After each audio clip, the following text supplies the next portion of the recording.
most gardening advice is wrong. Yes, I thought that would maybe get your attention, but there is a bit of truth to that. And I will also say that most gardening advice is right. Are you confused? Maybe, hopefully. So let me explain myself.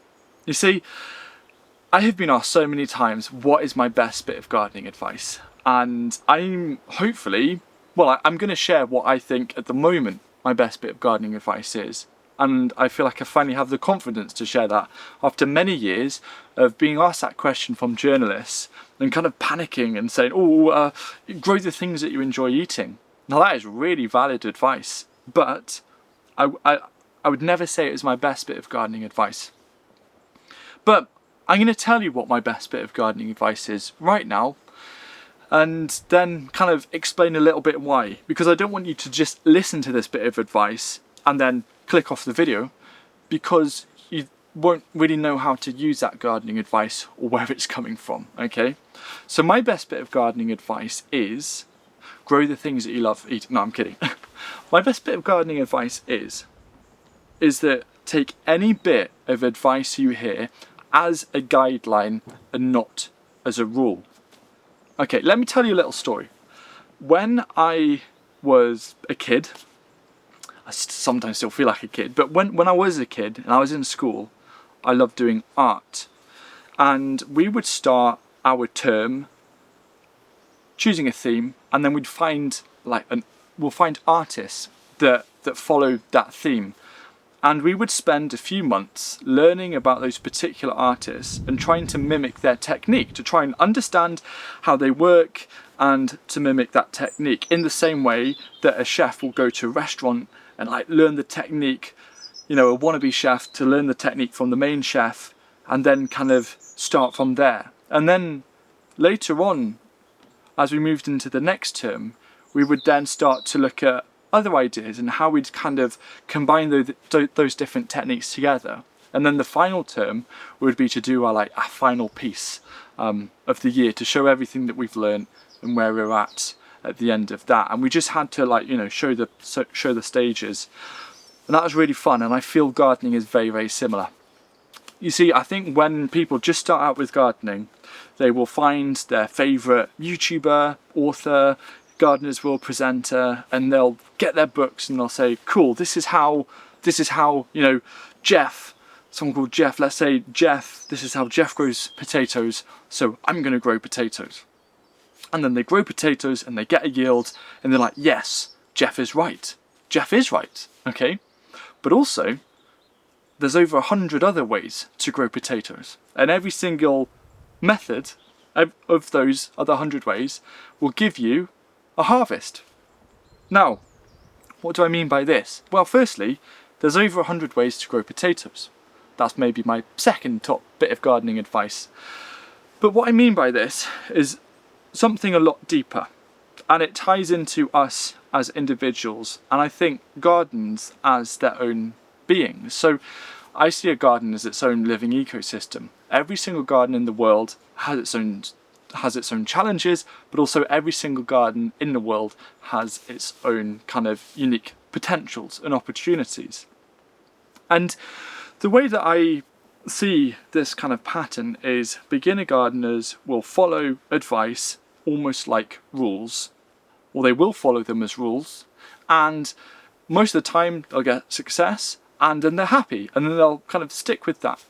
And then over time they start to try other things as they build confidence and they develop their own style.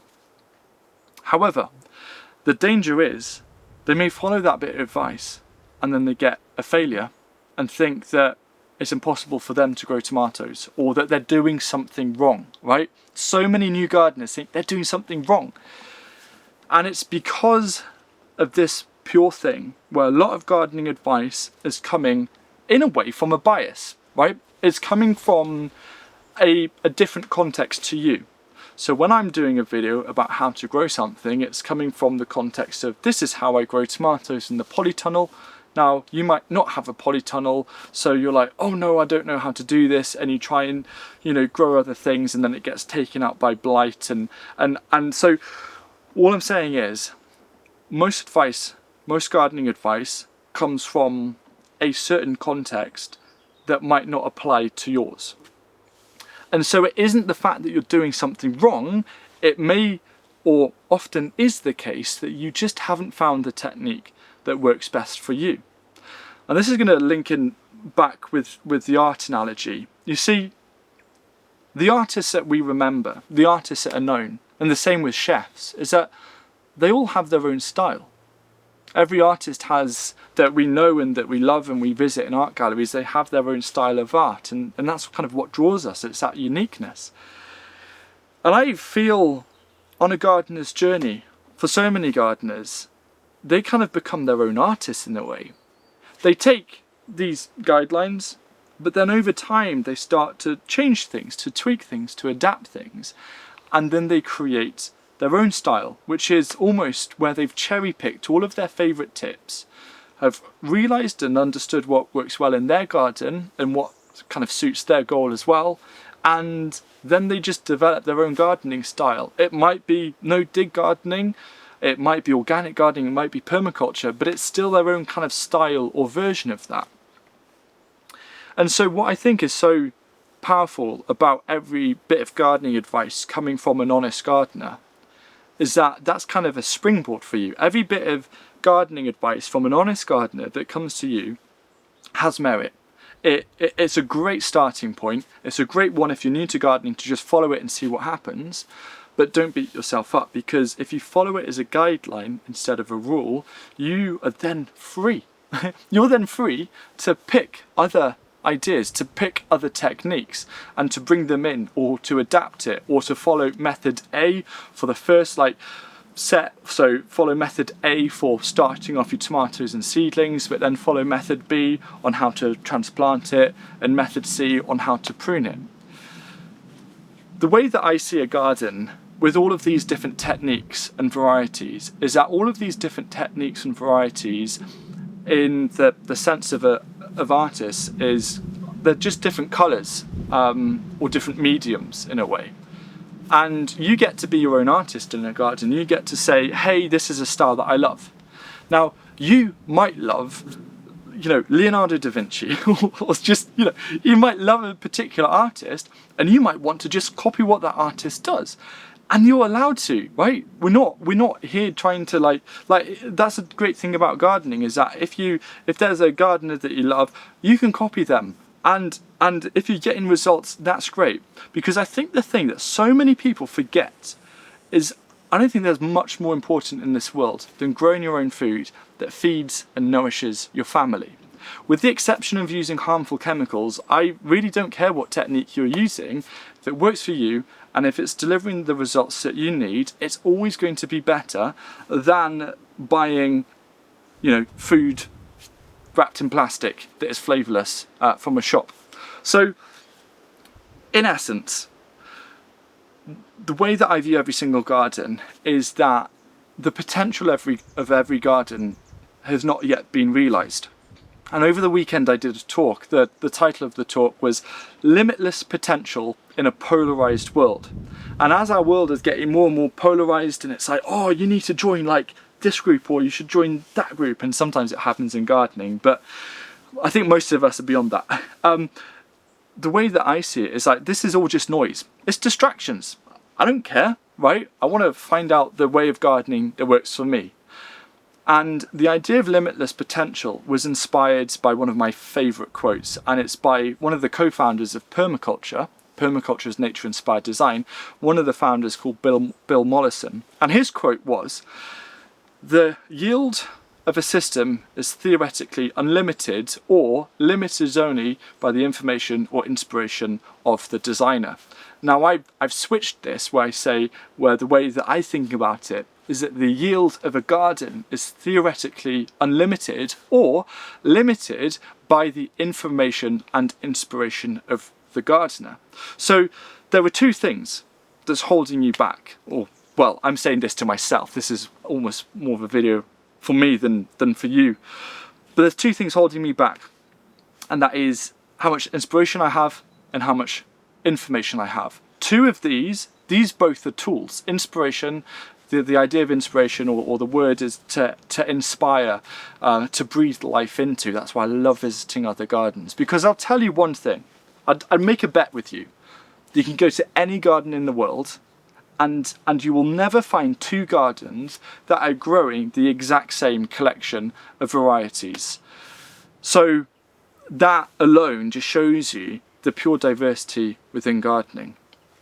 So your garden has limitless potential, and the only two things holding you back is information and inspiration.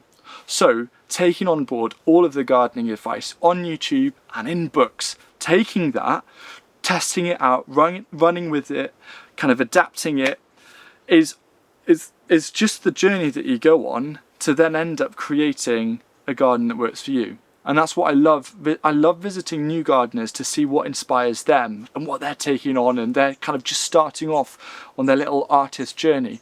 And I equally love visiting like veteran gardeners and seeing what they're doing and what they've learnt, and kind of where they've ended up on that path. And you watching this, you're either at the start or at the middle or at the end. It's this kind of spectrum, and it's really exciting. And so every bit of gardening advice, take it, yeah, it's valuable. If it's honest and it's coming from an honest gardener, it's got results for them. I mean, you know, you could be technical and say, okay, some of these might be, you know, maybe it's because of a unforeseen factor, but it's just being general here. Sometimes we can get caught thinking about too much, but take the advice, run with it, but never be afraid to tweak things. Never be afraid to bring in new ideas or different ideas, or to trust your gut. And the thing that like kind of upsets me the most is when new gardeners try a bit of advice and it doesn't work out for them, and they don't know that there's over 100 other ways to grow a potato. So if you're a new gardener, take this. And if you're a veteran gardener, you know, so many people are coming to you for inspiration, and this is a responsibility. I feel I wouldn't put myself as a veteran gardener, but I feel this responsibility on my channel to make sure that people can get see this advice as inspiration and information that they can kind of take back into their toolkit or into their bank, that they can then extract or change or invest in any way that they want, and that they, as a gardener, could then create their own style that works for them, that fits their goals, that works with their garden, and that nourishes their family.